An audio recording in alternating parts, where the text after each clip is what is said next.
Well, Ambassador Brownback, thank you so much for joining us today. I'm also here with my colleague, Billy Hallowell. But Ambassador Brownback, how are you doing today? Oh, I'm doing well. I'm doing well. I'm really troubled about what's going on in Nicaragua and the escalation of this, but Yeah. I'm delighted to be here with you on it. Well, I want to ask you first, before we get into too many of the details down in the weeds, if you could just give people who might not really understand what's going on, because there's a lot of complex details here, what's happening with Bishop Rolando Alvarez? If you back up the 35,000-foot view, it's a communist regime in Nicaragua, and communist and religion don't get along. The communists always just view religion as something that can upset their order, that can be used to undermine them. They believe in there's nothing more significant or powerful than the state, which religion operates in a realm not in the state. And so they're always confronting it. And that's what you're seeing now in spades. And that's what you're seeing now become very obvious and stepped up in Nicaragua and the Ortega regime. That's really what's taking place now. Now, Bishop Alvarez has been an outspoken critic of the government, right? And so that's something that's interesting in this case, and I assume is what has been the underlying issue that has created these legal problems for him. Would that be correct? Well, that's certainly at the core of it. The regime doesn't want its authority challenged. The bishop and the church, to some degree, challenge it because they're saying, look, we should have democracy here. People should elect their own representatives.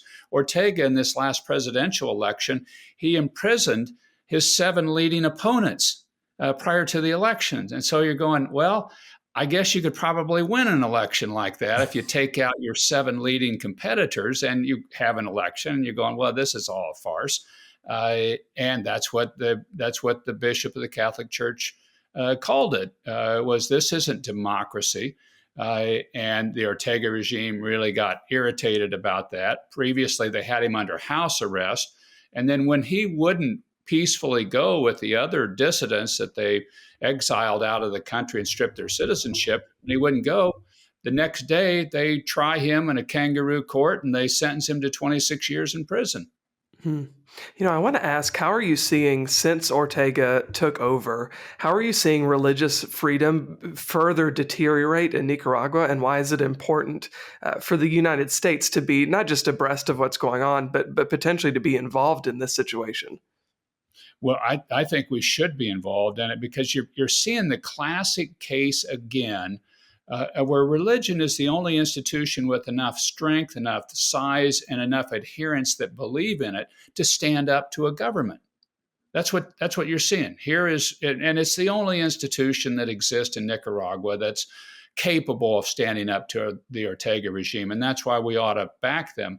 But what you're seeing is a more aggressive, even I think an unhinged action by the Ortega regime. They previously had just been very kind of more subtle in their attack towards the church, or they would hire thugs to go out and not the police to harass the church and harass the police. But I mean, they were still part of the regime, but they tried to have some deniability to it. Now it's just gloves off. We're going after them. Ortega just got elected to another term in office, and he's just going to try to rid the country of the organized church. Well, and there are a couple of facts here I want to go back to because his church residence, the bishop, was raided last August. So this has been going on for a while. He was under house arrest after that. And you sort of flash forward to where we are here. As you were saying, he was part of this prisoner exchange where they were essentially going to say, you leave this country now, leave your country. We're going to send you away and get rid of you. And I know there were other priests that were part of that too. He dug his heels in and said, I'm not going to leave. I'm staying here. And they then do this. They put him through court and they give him this insane, almost 3-decade prison sentence. Just for clarity's sake, what exactly are the charges? What are the things that if you were to talk to the Ortega regime, they would say, this is what he's guilty of? They would accuse him of upsetting the public order, which is communist terminology for trying to undermine the communist regime. They would probably accuse him of treason. They would make spiritual charges against him as well. But they accused him of spreading fake news. That's the basis of the things that they would say, but underlying it all is just he's saying, look, you didn't have a fair election. This isn't a fair election when you lock up all your made opponents. That I'm not going to be silent in the face of this. There was another bishop, the Bishop of Managua, that the Pope ordered out of the country because there was a death threat from the regime against that bishop, and he's now in exile in Miami.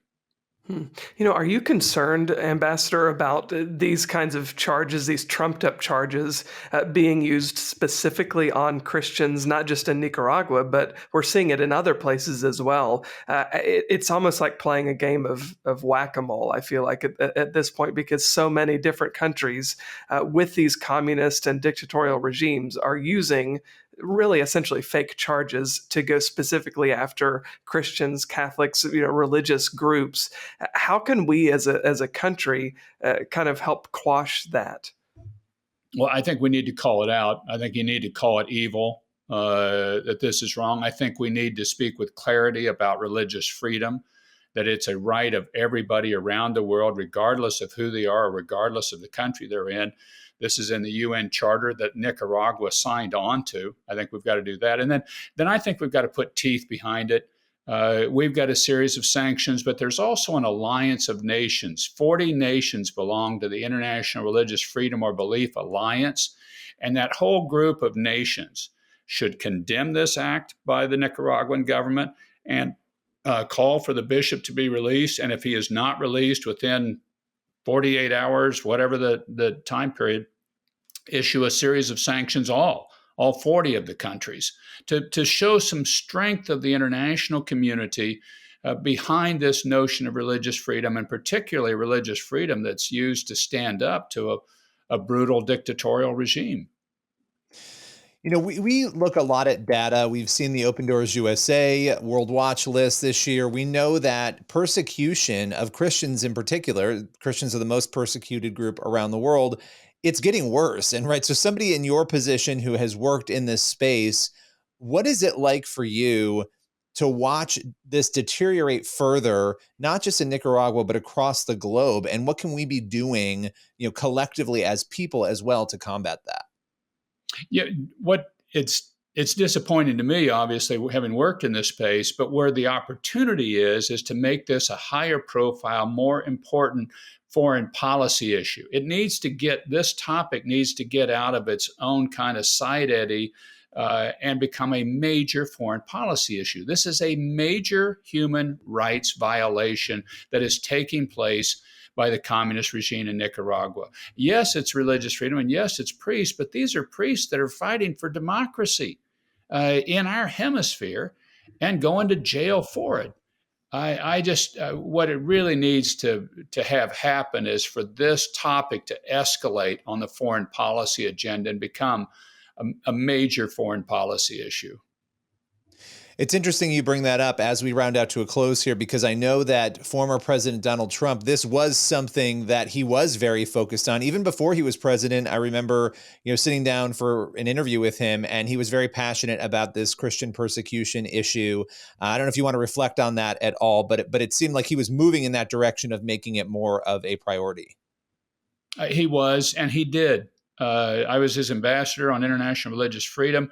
We escalated this topic more than it had ever been before. And we're now starting to get more of the foreign policy community to look at this and say, look, if you want to promote democracy, you need to back up and support religious freedom, because these are often the only institution left in a country that can fight for democracy, that can fight for human rights, that's on the ground and has people on the ground that believe in them.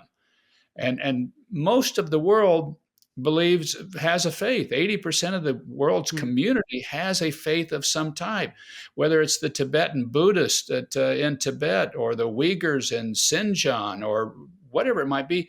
These are people that are fighting for their own nation and have an organization on the ground and people that follow them. That's why I think we've really got to embrace this as a foreign policy topic and really I think really accentuate it far more than we have in the past. Well, I want to thank you for taking on this issue today, helping us understand it, and we appreciate having you on. Would love to have you back again sometime soon. Happy to do it. Thanks, man. Take care.